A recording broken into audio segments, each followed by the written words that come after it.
ಒಳ್ಳೆಯವರು ಒಳ್ಳೆಯವರು ಅಂತ ಒಳಗಡೆ ಬಿಟ್ಕೊಂಡ್ರೆ ಬಂದು ಒಳಕಲ್ ಉಚ್ಚೆ ಒಯ್ದಿದ್ರಂತೆ. ಹಂಗಾಯ್ತು ರಕ್ಷಿತಾ ಶೆಟ್ಟಿ ಕತೆ. ಫಸ್ಟ್ ಆಫ್ ಆಲ್ ಗಿಲ್ಲಿ ಯಾರು ಅಂತ ರಕ್ಷಿತಾ ಶೆಟ್ಟಿ ಗೊತ್ತೇ ಇಲ್ವಂತೆ. ಗಿಲ್ಲಿ ಏನ್ ಮಾಡ್ಕೊಂಡ್ ಬಂದಿದ್ದಾನೆ, ಅವ್ನ ಟ್ರ್ಯಾಕ್ ರೆಕಾರ್ಡ್ ಏನೋ, ಅವ್ನ್ ಸಿನಿಮಾ ಮಾಡಿದಾನೋ, ಶೋ ಮಾಡಿದಾನೋ, ಇದು ಯಾವ್ದು ಕೂಡ ನನಗೆ ಗೊತ್ತೇ ಇಲ್ಲ. ಫಸ್ಟ್ ಆಫ್ ಆಲ್ ಗಿಲ್ಲಿ ಬಗ್ಗೆನೇ ನನಗೆ ಗೊತ್ತಿಲ್ಲ ಅಂತ ರಕ್ಷಿತಾ ಶೆಟ್ಟಿ ಹೇಳ್ತಿರೋದು. ನೀವು ನಂಬ್ತೀರಾ?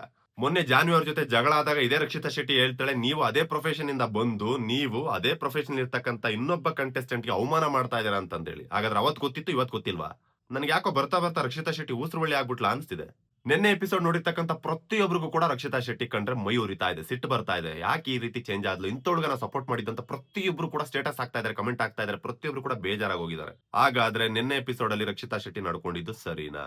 ಇಷ್ಟು ದಿನ ರಕ್ಷಿತಾ ಶೆಟ್ಟಿನ ಏನೋ ಬುದ್ಧಿವಂತೆ ಅನ್ಕೊಂಡ್ಬಿಟ್ಟಿದ್ವಿ, ಆದ್ರೆ ಇದು ದೊಡ್ಡ ಚೈಲ್ಡ್ ಪೀಸ್ ಇದು ಅಂತ ನಿನ್ನೆನೆ ಗೊತ್ತಾಗಿತ್ತು. ಇಷ್ಟು ದಿನ ಪ್ರತಿಯೊಬ್ರು ಕೂಡ ರಕ್ಷಿತಾ ಶೆಟ್ಟಿ ಬೈಬೇಕಾದ್ರೆ ನಮ್ಗನ್ಸ್ತಾ ಇತ್ತು ರಕ್ಷಿತಾ ಶೆಟ್ಟಿ ಪರವಾಗಿ ನಿಂತ್ಕೋಬೇಕು, ಅದೊಬ್ಳು ಚಿಕ್ಕ ಹುಡುಗಿ, ಅವಳ ಪರವಾಗಿ ನಿಂತ್ಕೋಬೇಕು, ಹಾಗೆ ಹೀಗೆ, ಅವಳು ತುಂಬಾ ಬುದ್ಧಿವಂತೆ, ಅವಳು ಒಳ್ಳೆ ಶಕ್ತಿ ಇದೆ, ಆದ್ರೆ ಎಲ್ಲರೂ ಕೂಡ ಅವಳನ್ನ ನೋಡಿ ಉರ್ಕೋತಾ ಇದಾರೆ ಅಂತ. ಆದ್ರೆ ನಿನ್ನೆ ಎಪಿಸೋಡ್ ಅಲ್ಲಿ ನಿಜವಾಗ್ಲು ಅವಳಾಡೋ ಅವತಾರ ನೋಡ್ಬಿಟ್ಟು ನಮ್ಗೆ ಬೇಜಾರಾಗ್ತಾ ಇತ್ತು. ಇಷ್ಟು ದಿನ ನಾವು ಸಪೋರ್ಟ್ ಮಾಡಿದ್ದು ಈ ಪುಣ್ಯಾತ್ಗಿತ್ತಿಗ ಅಂತ. ಕ್ಯಾಪ್ಟನ್ಸಿಯಲ್ಲಿ ತಪ್ಪು ಮಾಡಿದ್ದು ನಮ್ಮ ಧನುಷ್ ಅವರು. ಮಾಳು ಅಣ್ಣನ್ ಕತೆ ಮುಗೀತು, ಈ ವಾರ ಮನೆಗೆ ಬರೋದಕ್ಕೆ ರೆಡಿ ಆಗ್ಬೇಕು. ಕಾವ್ಯ ವರ್ಸಸ್ ರಕ್ಷಿತಾ ಶೆಟ್ಟಿ ಜಗಳ ನಡೆದಕ್ಕೆ ಕಾರಣ ಏನು? ಫಸ್ಟ್ ಆಫ್ ಆಲ್ ಅವ್ರೇನ್ ಹುಡುಗಿನ? ಧ್ರುವಂತ್ ಅವ್ರ ಕಣ್ಣಿಗೆ ಅವ್ರೇ ಯಾಕೆ ಬಬ್ಲಿಯಾಗಿ ಕಾಣಿಸ್ಬೇಕು? ಮಾಳು ಅಣ್ಣನ ಎಕ್ಸ್ಪ್ರೆಷನ್ ನೋಡಿದ್ರೆ ಅನಿಸ್ತಾ ಇದೆ ಸ್ವ ಇಚ್ಛೆಯಿಂದಾನೆ ಮಾಳು ಅಣ್ಣ ಆಚೆ ಬರುವಂತ ಎಲ್ಲಾ ಲಕ್ಷಣಗಳು ಎದ್ದು ಕಾಣಿಸ್ತಾ ಇದೆ. ಹಲೋ ನಮಸ್ತೆ ಎಲ್ಲರಿಗೂ, ನಾನು ನಿಮ್ಮ ರಘುವರಿ RVK ಸ್ಟುಡಿಯೋಸ್ಗೆ ಎಲ್ಲರಿಗೂ ಸ್ವಾಗತ ಸುಸ್ವಾಗತ. ಹಾಗೆ ಬಿಗ್ ಬಾಸ್ ಫೈಲ್ಸ್ಗೂ ಕೂಡ ಸ್ವಾಗತ. ನಿನ್ನೆ ಬಿಗ್ ಬಾಸ್ ಎಪಿಸೋಡ್ ಅಲ್ಲಿ ಏನೆಲ್ಲ ನಡೀತು, ಏನೆಲ್ಲ ಡೌಟ್ ಬಂದಿದೆ, ಏನೆಲ್ಲ ನಡಿಬೇಕಾಗಿತ್ತು, ಯಾರ್ಯಾರೆಲ್ಲ ಜಗಳ ಆಡ್ಕೊಂಡ್ರು, ಅದಕ್ಕೆ ರೀಸನ್ಸ್ ಗಳೇನು, ಬನ್ನಿ ಅದ್ರ ಬಗ್ಗೆ ಕಂಪ್ಲೀಟ್ ಆಗಿ ಡಿಸ್ಕಷನ್ ಶುರು ಮಾಡೋಣ. ಮೊದಲನೇದಾಗಿ ನಿನ್ನೆ ಒಂದು ಎಪಿಸೋಡ್ ಶುರು ಆದಾಗ ನಮ್ಮ ಕ್ಯಾಪ್ಟನ್ ಆಗಿದ್ದಂತ ಧನುಷ್ ಅವರ ಒಂದು ನೇತೃತ್ವದಲ್ಲಿ 11 ಜನ ಕಂಟೆಸ್ಟೆಂಟ್ ಗಳಿಗೆ ಒಂದೊಂದು ನಂಬರ್ ಕೊಡಬೇಕಾಗಿತ್ತು. ಇದನ್ನ ಆಲ್ರೆಡಿ ಪ್ರಮೋದಲ್ಲಿ ರಿವ್ಯೂ ಮಾಡಿದ್ರು, ಅದು ನಿಮ್ಗೂ ಗೊತ್ತು, ಅದ್ರ ಬಗ್ಗೆ ನಾನು ಕೂಡ ರಿವ್ಯೂ ಕೊಟ್ಟಿದ್ದೆ. ಆದ್ರೆ ಆ 11 ಜನಕ್ಕೆ 11 ನಂಬರ್ ಕೊಡುವಂತ ಟೈಮಲ್ಲಿ ಯಾರು ಎಡುವುದ್ರು? ಕ್ಯಾಪ್ಟನ್ ಆಗಿದ್ದಂತ ಧನುಷ್ ಅವರು ಎಲ್ಲಿ ಎಡುವುದ್ರು?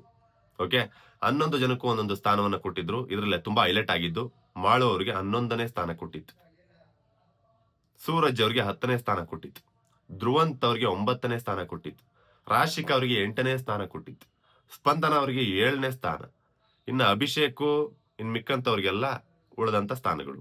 ಇದ್ರಲ್ಲಿ ತುಂಬಾ ಟಾಪ್ 4 ಅಂತ ತಗೊಳ್ಳೋದಾದ್ರೆ, ಟಾಪ್ 5 ಅಂತ ತಗೊಳ್ಳೋದಾದ್ರೆ, ಟಾಪ್ 1 ಅಲ್ಲಿ ಕಾವ್ಯ, ಟಾಪ್ 2 ಅಲ್ಲಿ ಗಿಲ್ಲಿ, ಟಾಪ್ 3 ಅಲ್ಲಿ ಅಶ್ವಿನಿ ಗೌಡ, ಟಾಪ್ 4 ಅಲ್ಲಿ ರಕ್ಷಿತಾ, ಟಾಪ್ 5 ಅಲ್ಲಿ ಐ ಥಿಂಕ್ ಅಭಿಷೇಕ್ ಅನ್ಕೊಂತೀನಿ. ಸೊ ಇಷ್ಟು ಜನ ಇದ್ರು. ಹಾಗಾದ್ರೆ ಇಷ್ಟು ಜನ ಅವರವರ ಪೊಸಿಷನ್ಗೆ ಅರ್ಹತೆ ಇದ್ದಂತವ್ರು ಆಗಿದ್ರ? ಇದ್ರ ಬಗ್ಗೆ ಸಿಕ್ಕಾಪಟ್ಟೆ ಜಗಳ ಶುರುವಾಗುತ್ತೆ. ನೆನ್ನೆ ಒಂದು ಎಪಿಸೋಡ್ ಅಲ್ಲಿ ಎಲ್ಲರ ಜಗಳ ಮೊದಲನೇದಾಗಿ ಶುರುವಾಗೋದು ಮಾಳು ಅವರು 11ನೇ ಸ್ಥಾನಕ್ಕೆ ಹೋಗುವಂತ ವ್ಯಕ್ತಿ ಅಲ್ಲ, 11ನೇ ಸ್ಥಾನ ಯಾಕೆ ಕೊಟ್ರಿ ಅಂತ ಕೇಳಿದ್ದು ರಕ್ಷಿತಾ ಶೆಟ್ಟಿ ಅವರು. ಆಗ ಧನುಷ್ ಅವರು ಒಂದು ಉದಾಹರಣೆ ಕೊಡ್ತಾರೆ, ಒಂದು ಮಾತನ್ನ ಹೇಳ್ತಾರೆ, ಒಂದು ರೀಸನ್ ಹೇಳ್ತಾರೆ. ಏನಪ್ಪಾ ಅಂತಂದ್ರೆ, ಯಾಕೆ ಅವ್ರಿಗೆ 11ನೇ ಸ್ಥಾನ ಕೊಟ್ಟಿದ್ದೀನಿ ಅಂತಂದ್ರೆ, ನಾನ್ ನಿಮ್ಗೆ 11ನೇ ಸ್ಥಾನ ಕೊಟ್ಟಿದ್ದೀನಿ ಅಂದ್ರೂ ಕೂಡ ಅದನ್ನ ಯಾಕೆ ಕೊಟ್ಟಿದಾರೆ ಅಂತ ಕೇಳೋ ಅಂತ ಧೈರ್ಯ ಕೂಡ ಅವ್ರಿಗಿಲ್ಲ. ಕೇಳ್ತಾ ಇಲ್ಲ, ಅವರು ಪ್ರಶ್ನೆ ಮಾಡ್ತಾ ಇಲ್ಲ, ಮಾತಾಡ್ತಾ ಇಲ್ಲ. ಬಿಗ್ ಬಾಸ್ ಮನೆ ಅಂದ್ಮೇಲೆ ಪ್ರತಿಯೊಬ್ರು ಕೂಡ ಮಾತಾಡ್ಬೇಕು. ಇಲ್ಲಿ ಜಗಳ ಬಂದಾಗ ಜಗಳ ಆಡ್ಬೇಕು, ಮಾತಾಡುವಂತ ಸಂದರ್ಭ ಬಂದಾಗ ಮಾತಾಡ್ಬೇಕು, ಹಾಡು ಹೇಳುವಂತ ಸಂದರ್ಭದಲ್ಲಿ ಹಾಡು ಹೇಳ್ಬೇಕು. ಎಲ್ಲದಕ್ಕಿಂತ ಹೆಚ್ಚಾಗಿ ಮಾಡೋರಿಂದ ನಾನು ಕೂಡ ತುಂಬಾ ಎಕ್ಸ್ಪೆಕ್ಟ್ ಮಾಡಿದ್ದೆ. ಒಳ್ಳೆ ಸಿಂಗರು, ಬಿಗ್ ಬಾಸ್ ಮನೇಲಿ ಪ್ರತಿ ದಿನ ಒಂದೊಳ್ಳೆ ಒಂದು ಸಾಂಗ್ಗಳು ಆಡ್ತಾ ಇರ್ತಾರೆ. ಹೋದ್ ಸೀಸನ್ ಅಲ್ಲಿ ಹನುಮಂತ್ ಅವ್ರು ಹೇಳಿದಂತ ಸಾಂಗ್ಗಳು ಹೊರಗಡೆ ಫುಲ್ ಟ್ರೆಂಡ್ ಆಗ್ತಾ ಇತ್ತು. ಆ ರೀತಿ ಸಾಂಗ್ಗಳನ್ನ ಹೇಳ್ತಾರೆ ಹೊರಗಡೆ, ಅದು ಕೂಡ ವೈರಲ್ ಆಗ್ತಾ ಹೋಗುತ್ತೆ, ಟ್ರೆಂಡ್ ಆಗುತ್ತೆ, ನಾವು ಸ್ಲೋಲಿ ಅಡಿಕ್ಟ್ ಆಗ್ತೀವಿ ಅಂತ. But disappointed, we are disappointed ಅವರ ಒಂದು ಸಿಂಗಿಂಗ್ ಇಂದ. ಓಕೆ, ಹಾಗಾದ್ರೆ ಅವರ ಒಂದು ಸ್ಟ್ಯಾಂಡ್ ತಗೊಳ್ಳೋಂತ ಟೈಮ್ ಬಂದಾಗ, ಅವ್ರ ಪರವಾಗಿ ಸ್ಟ್ಯಾಂಡ್ ತಗೊಳ್ಳೋಂತ ಟೈಮಲ್ಲೂ ಕೂಡ ಅವ್ರು ಮಾತಾಡೋದಿಲ್ಲ. ಈಗಲೂ ನೋಡು, ನನಗೆ ಯಾಕೆ 11ನೇ ಸ್ಥಾನ ಕೊಟ್ಟಿದ್ದಾರೆ ಅಂತ ಅವ್ರು ಕೇಳ್ತಾ ಇಲ್ಲ, ನೀನ್ ಕೇಳ್ತಾ ಇದ್ದ ರಕ್ಷಿತಾ ಶೆಟ್ಟಿ ಅಂತ ಧನುಷ್ ಅವರು ರಕ್ಷಿತಾಗಿ ಹೇಳ್ತಾರೆ. ಇದಾದ್ಮೇಲೆ ನಮ್ಮ ಮ್ಯೂಟೆಂಟ್ ರಘು ಅವರು, ಅವರ ಒಂದು ವಾದ ಏನಪ್ಪಾ ಅಂತಂದ್ರೆ, ನನಗೆ 6ನೇ ಸ್ಥಾನ ಕೊಟ್ಟಿದ್ದೀರಾ ಅಂತ ಅಲ್ಲ, ಗಿಲ್ಲಿಗೆ ಯಾಕೆ 2ನೇ ಸ್ಥಾನ ಕೊಟ್ಟಿದ್ದೀರಾ ಅಂತ. ನಾನು ಇದ್ರ ಬಗ್ಗೆ ನಿನ್ನೆ ಆಲ್ರೆಡಿ ಚರ್ಚೆ ಮಾಡಿದ್ದೆ, ಸೊ ಹಾಗಾಗಿ ತುಂಬಾ ಲ್ಯಾಗ್ ಮಾಡಕ್ ಹೋಗಲ್ಲ, ಡೈರೆಕ್ಟ್ ಆಗಿ ಪಾಯಿಂಟ್ ಬರ್ತೀನಿ. ನನ್ನ ಒಂದು ವಿಚಾರದ ಪ್ರಕಾರ ಕಾವ್ಯಗೆ ಯಾಕೆ ನಂಬರ್ 1 ಕೊಟ್ರು ಅಂತ ತುಂಬಾ ಜನ ಕೇಳ್ಬೇಕಾಗಿತ್ತು. ಆದ್ರೆ ಅದನ್ನ ಕೇಳದೆ ಗಿಲ್ಲಿಗೆ ಯಾಕೆ ನಂಬರ್ 2 ಕೊಟ್ರು ಅನ್ನೋದನ್ನ ಕೇಳಿದ್ರು. ಅದರಲ್ಲಿ ಗಿಲ್ಲಿಯ ಒಂದು ಬೆಳವಣಿಗೆ ಕಂಡ್ರೆ ಎಷ್ಟು ಜನ ಗಿಲ್ಲಿನ ನೋಡಿ ಉರ್ಕೋತಾ ಇದಾರೆ ಅನ್ನೋದು ನಿನ್ನೆ ಕ್ಲಿಯರ್ ಕಟ್ ಆಗಿ ಗೊತ್ತಾಗೋಯ್ತು. ಇದನ್ನ ಗಿಲ್ಲಿ ತುಂಬಾ ಚೆನ್ನಾಗಿ ಅರ್ಥ ಮಾಡ್ಕೋಬೇಕಾಗುತ್ತೆ. ಯಾರ ಫ್ರೆಂಡ್ಶಿಪ್ ಇಟ್ಕೋಬೇಕು, ಯಾರ ಫ್ರೆಂಡ್ಶಿಪ್ ಇಟ್ಕೋಬಾರ್ದು, ಇಟ್ಕೊಂಡ್ರೆ ಎಷ್ಟರ ಮಟ್ಟಿಗೆ ಇಟ್ಕೋಬೇಕು ಅನ್ನೋದು ಅವನು ಅರ್ಥ ಮಾಡ್ಕೋಬೇಕಾಗುತ್ತೆ. ಇದಾದ್ಮೇಲೆ ನೆಕ್ಸ್ಟ್ ರಕ್ಷಿತಾಗೆ ಮತ್ತೆ ಮ್ಯೂಟೆಂಟ್ ರಘುಗೆ, ಇವರಿಬ್ರಿಗೂ ಕೂಡ ಗಿಲ್ಲಿಯ ಒಂದು ಪೊಸಿಷನ್ ಬಗ್ಗೆ ಒಂದು ಜಗಳ ಶುರುವಾಗುತ್ತೆ. ಆ ಒಂದು ಜಗಳ ನಡೀತಾ ನಡೀತಾ ಪೀಕ್ಸ್ ಲೆವೆಲ್ಗೆ ಹೋಗುತ್ತೆ. ಇವರು ಮಾತಾಡೋದಕ್ಕೆ ಅರ್ಧ ಗಂಟೆ ಮಾತಾಡ್ತಾರೆ, ಗಿಲ್ಲಿ ಮಿಸ್ ಆಗಿ ಒಂದ್ ಸ್ವಲ್ಪ ಮಾತಾಡೋದಕ್ಕೆ ಅಂತ ಹೋಗ್ತಾನೆ. ಮನೆ ಕೆಲಸ ಮಾಡಿಲ್ಲ ಅಂತ ಪ್ರತಿಯೊಬ್ರು ಕೂಡ ನನಗೆ ಅದೇ ಒಂದು ಟಾರ್ಚರ್ ಮಾಡ್ತೀರಾ, ಅದೇ ಒಂದು ರೀಸನ್ ಹೇಳ್ತೀರಾ, ಬರೀ ಮನೆ ಕೆಲಸ ಮಾಡೋದಕ್ಕೆ ಬಂದಿದ್ದೀನ ನಾನು ಬಿಗ್ ಬಾಸ್ ಮನೆಗೆ ಅಂತಂದೇಳಿ. ಅಷ್ಟು ಮಾತಾಡಿದಿಕ್ಕೇನೆ ತಟ್ಟೆ ಹಿಡ್ಕೊಂಡು ನಿಂತಿರ್ತೀಯ ಅಂತಂದೇಳಿ ಹೊಡಿಯೋದಕ್ಕೆ ಹೋಗ್ತಾರೆ ಮ್ಯೂಟೆಂಟ್ ರಘು ಅವರು. ಆಮೇಲೆ ಹೇಳ್ತಾರೆ, ನಾನು ಹೊಡಿಯೋದಕ್ಕೆ ಹೋಗಿಲ್ಲಪ್ಪ ನಿನ್ನ ಅಂತಂದೇಳಿ. ಅವ್ರು ಬಂದಿದ್ದು ಹಂಗೆ ಇತ್ತು, ಪ್ರೊಮೋ ನೋಡಿದವ್ರಿಗೇನು ಗೊತ್ತಾಗಿರುತ್ತೆ ಅವ್ರು ಹೊಡಿಯೋದಕ್ಕೆ ಹೋಗಿದ್ರು ಅಂತ. ಬಿಡಿಸೋದಕ್ಕೆ ಹೋಗಿದ್ದಂತ ರಕ್ಷಿತನ್ನೇ ತಳ್ಳಿಬಿಟ್ರು ಅವರು. ಹಂಗೂ ಹಿಂಗೂ ಏನಾದ್ರು ಆಗಿದ್ರೆ ರಕ್ಷಿತಾ ಶೆಟ್ಟಿ ಕಂಪ್ಲೇಂಟೇ ಮಾಡ್ಬೋದಾಗಿತ್ತು, ನನ್ನನ್ನು ತಳ್ಳಿದ್ರು ಅಂತಂದೇಳಿ. ಬಟ್ ಅವ್ರ 3 ಜನದೊಂದು ಬಾಂಡಿಂಗ್ ಚೆನ್ನಾಗಿದ್ದರಿಂದ ಅದು ಉಳ್ಕೊಂತು. ಸೊ ಫೈನಲಿ ಇದೆಲ್ಲ ಆದ್ಮೇಲೆ ಬಿಗ್ ಬಾಸ್ ಒಂದು ಆದೇಶ ಕೊಡುತ್ತೆ. ರಜತ್ ಮತ್ತೆ ಚೈತ್ರ ಅವರು ಈ ಒಂದು ಆಟದಿಂದ ಆಚೆ ಇರ್ತಾರೆ. ಬಿಕಾಸ್ ಅವರು ಈ ವಾರ ಅಷ್ಟೇ ಎಂಟ್ರಿ ಆಗಿರೋದ್ರಿಂದ, ಈ ವಾರದಿಂದ ಏನೋ ಆ ಕಡೆ ಇಳಿದಿರೋದ್ರಿಂದ ಇವರಿಬ್ಬರಿಗೆ ಆ ಒಂದು 11 ಸ್ಥಾನಗಳಲ್ಲಿ ಅವ್ರನ್ನ ಸೇರ್ಪಡೆ ಆಗಿರಲ್ಲ. ಸೊ ಬಿಗ್ ಬಾಸ್ ರಜತ್ ಅವ್ರಿಗೆ ಮತ್ತೆ ಚೈತ್ರ ಅವ್ರಿಗೆ ಒಂದು ಪವರ್ ಕೊಟ್ಟಿರುತ್ತೆ. ಏನಪ್ಪಾ ಅಂತಂದ್ರೆ ಆ 11 ಜನರಲ್ಲಿ ಯಾರಾದ್ರೂ ಒಬ್ಬರನ್ನ ಎಕ್ಸ್ಚೇಂಜ್ ಮಾಡ್ಬೋದು ಅಂತ ಅನ್ಸಿದ್ರೆ ನೀವು ಯಾರನ್ನ ಎಕ್ಸ್ಚೇಂಜ್ ಮಾಡ್ತೀರಾ, ಯಾರನ್ನ ಶಫಲ್ ಮಾಡಕ್ ಇಷ್ಟಪಡ್ತೀರಾ ಅಂತ ಕೇಳಿದಾಗ ಇವರಿಬ್ರು ಕೂಡ ಡಿಸ್ಕಸ್ ಮಾಡಿ ಒಬ್ಬ ವ್ಯಕ್ತಿನ ನಾನು ಚೇಂಜ್ ಮಾಡಕ್ ಇಷ್ಟಪಡ್ತೀನಿ. ಕಾವ್ಯ ನಂಬರ್ 1 ಸ್ಥಾನಕ್ಕೆ ಅರ್ಹತೆ ಇರತಕ್ಕಂಥವ್ರಲ್ಲ. ಆ ಒಂದು ವಿಚಾರಕ್ಕೆ ಬಂದ್ರೆ 3ನೇ ವಾರದಿಂದ ನಂತರ ಬಂದಂತ ಮ್ಯೂಟೆಂಟ್ ರಘು ಅವರು 2 ಸಲ ಕ್ಯಾಪ್ಟನ್ ಆದ್ರು. ಆಮೇಲೆ ಕಿಚ್ಚನ ಚಪ್ಪಾಳೆ ಕೂಡ ತಗೊಂಡ್ರು. ಸ್ವಲ್ಪ ಅವ್ರ ರೆಕಾರ್ಡ್ ಚೆನ್ನಾಗಿದೆ. ಸೊ ಅವ್ರ ವ್ಯಕ್ತಿತ್ವ ಚೆನ್ನಾಗಿರೋದಕ್ಕೆ, ಅವರು ಚೆನ್ನಾಗಿ ಆಡ್ತಿರೋದಕ್ಕೇನೆ ಇದೆಲ್ಲ ನಡೆಯೋದಕ್ಕೆ ಸಾಧ್ಯ. ತುಂಬಾ ಸ್ಟ್ರಾಂಗ್ ಇದ್ದಾರೆ. ಅವರು ನಂಬರ್ 1 ಸ್ಥಾನಕ್ಕೆ ಅರ್ಹತೆ ಇರತಕ್ಕಂಥ ವ್ಯಕ್ತಿ ಅಂತಂದೇಳಿ ಅವ್ರನ್ನ ಚೇಂಜ್ ಮಾಡಿದ್ರು. ಅಫ್ಕೋರ್ಸ್ ಇದನ್ನ ನಾನು ಒಪ್ಕೊಂತೀನಿ, ಅವರ ಟ್ರ್ಯಾಕ್ ರೆಕಾರ್ಡ್ ಹೇಳಿದಾಗ. ಬಟ್ ಇದಾದ್ಮೇಲೆ ಕಾವ್ಯ ನಂಬರ್ 1 ಇಂದ ನಂಬರ್ 6 ಹೋಗ್ತಾರೆ.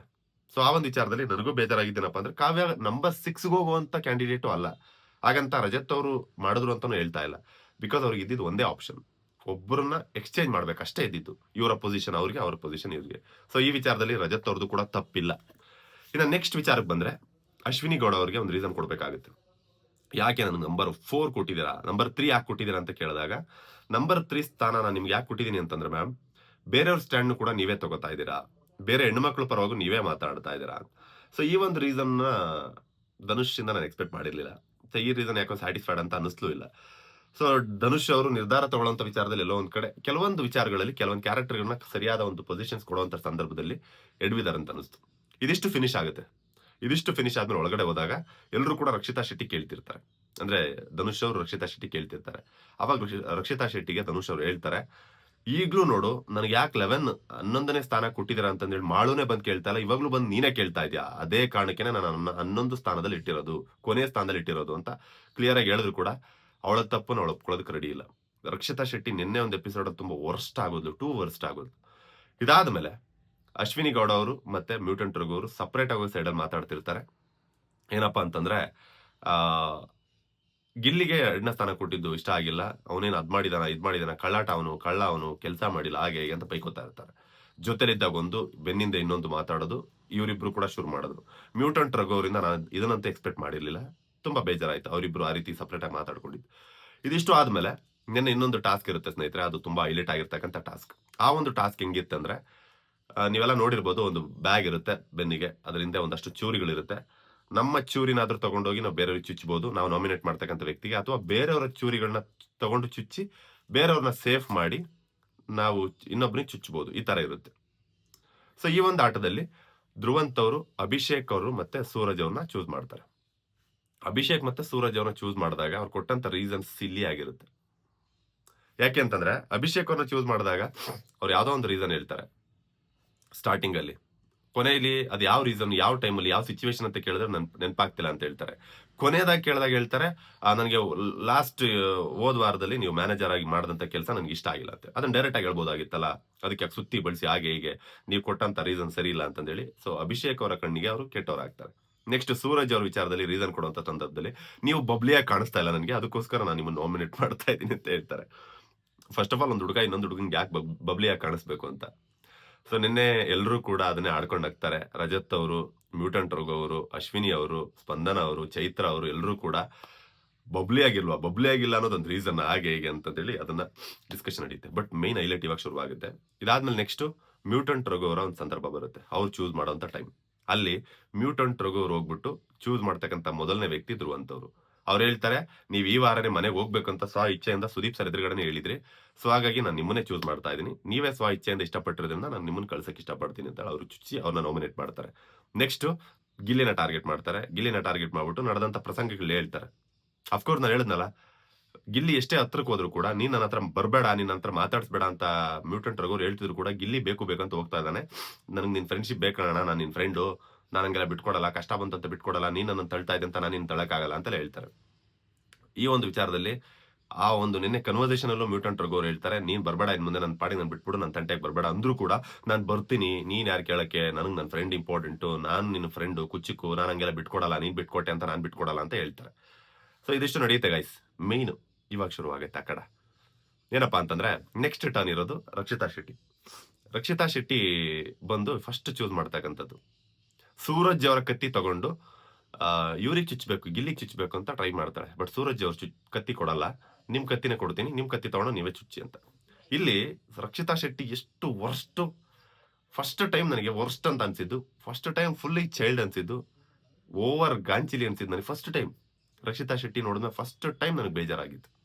ಇಷ್ಟರ ಮಟ್ಟಿಗೆ ಒಬ್ಬ ಒಂದು ಹೆಣ್ಣು ಮಗಳನ್ನ ನಾವು ಇಷ್ಟು ದಿನ ಇವಳಿಗ ಸಪೋರ್ಟ್ ಮಾಡಿದಂತ ಅಷ್ಟು ಬೇಜಾರಾಗೋಯ್ತು.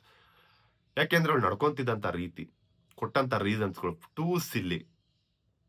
ಅವಳು ಸೆಲೆಕ್ಟ್ ಮಾಡದಂತ, ನಾಮಿನೇಟ್ ಮಾಡದಂತ, ಈ ವಾರ ನಿಮಗೆ ಡೈರೆಕ್ಟ್ ಆಗಿ ಹೇಳ್ಬೇಕಂದ್ರೆ ಈ ವಾರ ರಕ್ಷಿತಾ ಶೆಟ್ಟಿ ಮನೆ ಕಳ್ಸೋದಿಕ್ಕೆ ಅಂತ ಸೆಲೆಕ್ಟ್ ಮಾಡದಂತ ಕಂಟೆಸ್ಟೆಂಟ್ ಯಾರ್ಯಾರು ಗೊತ್ತಾ?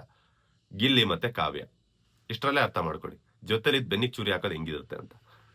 ಸೊ ಅದ್ ಹೆಂಗಪ್ಪ, ಈಗ ತುಂಬಾ ಜನ ಹೇಳ್ತಾರೆ ಫ್ರೆಂಡ್ಶಿಪ್ ಅಲ್ಲಿ ಇದ್ರೆ ನಾಮಿನೇಟ್ ಮಾಡಬಾರ್ದು ಅಂತ. ನೀವೇ ಥಿಂಕ್ ಮಾಡಿ ನೋಡಿ, ಬಿಗ್ ಬಾಸ್ ಮನೇಲಿ ಇವಾಗ ನೆಕ್ಸ್ಟ್ ಮನೆಗೆ ಹೋಗುವಂತ ಅರ್ಹತೆ ಇರ್ತಕ್ಕಂಥ ವ್ಯಕ್ತಿ ಯಾರು ಅಂತ ನೀವು ಥಿಂಕ್ ಮಾಡಿದ್ರೆ ನಿಮ್ಗೆ ನೆನಪಿಗೆ ಬರತ್ತಕ್ಕಂತ ಒಂದ್ 2-3 ಹೆಸರು ಧ್ರುವಂತು, ಸೂರಜ್ಜು, ಮಾಳು ಅವರಾಗಿರ್ಬೋದು, ಅಥವಾ ಸ್ಪಂದನೂ ಆಗಿರ್ಬೋದು. ಸೊ ಈ ಒಂದ್ 4 ಹೆಸರುಗಳು ಬರ್ತವೆ ಇವರ ಪರ್ಫಾರ್ಮೆನ್ಸ್ ಇಲ್ಲ ಅನ್ನೋ ಒಂದ್ ಕಾರಣಕ್ಕೆ. ಆದ್ರೆ ಇವ್ರು ಚೂಸ್ ಮಾಡಿದ್ದು ಓವರ್ ಆಗಿ ಎಲ್ಲರನ್ನೂ ಕೂಡ ಎವ್ರಿ ಡೇ ಎಂಟರ್ಟೈನ್ ಮಾಡ್ಕೊಂಡ್ ಬರ್ತಿರ್ತಕ್ಕಂಥವ್ರನ್ನೇ ರಕ್ಷಿತಾ ನಾಮಿನೇಟ್ ಮಾಡಿದ್ಲು.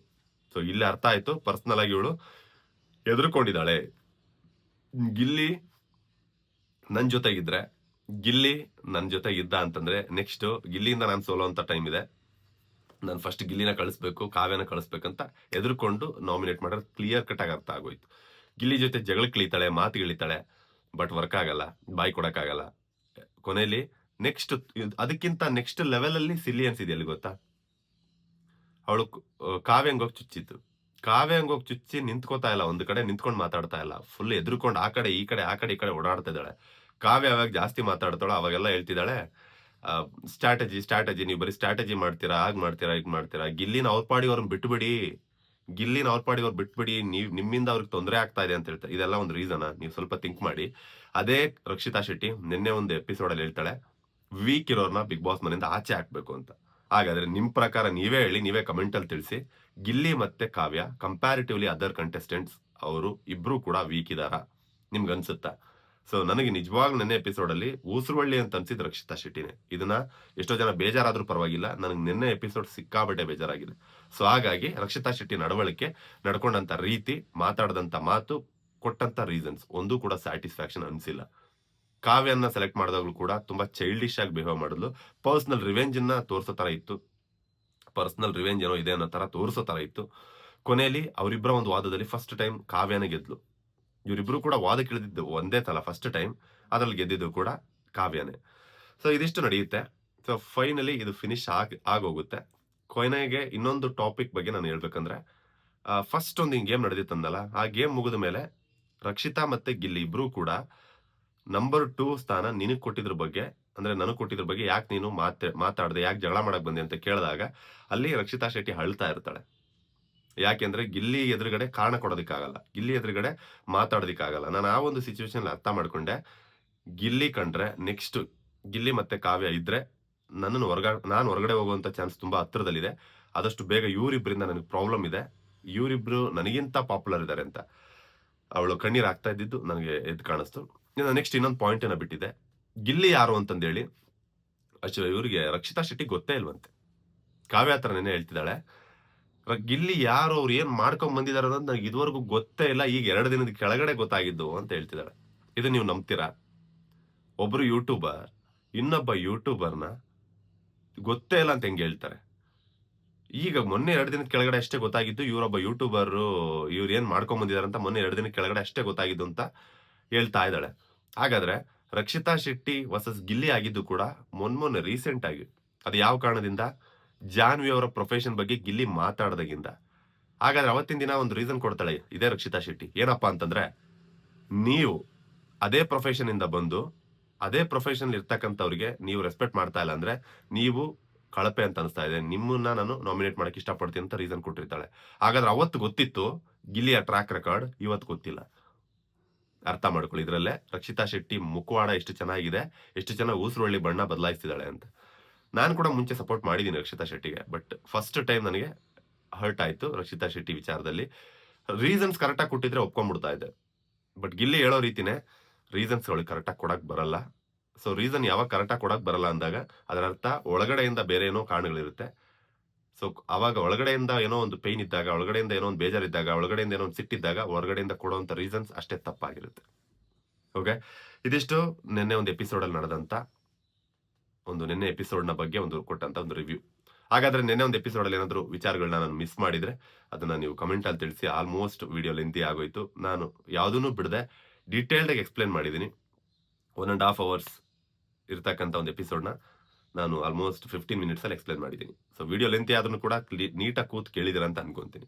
ಕೊನೆಯದಾಗಿ ವಿಡಿಯೋ ಏನಾದ್ರು ಇಷ್ಟ ಆಗಿದ್ರೆ ಲೈಕ್ ಮಾಡ್ಕೊಳ್ಳಿ, ಶೇರ್ ಮಾಡ್ಕೊಳ್ಳಿ. ಹಾಗೆ ಇದೇ ತರ ಬಿಗ್ ಬಾಸ್ ಅಪ್ಡೇಟ್ಸ್‌ಗೋಸ್ಕರ, ಡೈಲಿ ಅಪ್ಡೇಟ್ಸ್‌ಗೋಸ್ಕರ ನನ್ನ ಒಂದು ಚಾನಲ್ RVK ಸ್ಟುಡಿಯೋಸ್‌ನ ಸಬ್ಸ್ಕ್ರೈಬ್ ಮಾಡ್ಕೊಳ್ಳಿ. ಹಾಗೆ ನೋಟಿಫಿಕೇಶನ್ ಬೆಲ್ ಬಟನ್ ಆನ್ ಮಾಡ್ಕೊಳ್ಳಿ.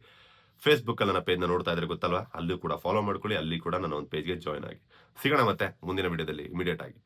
Love you all.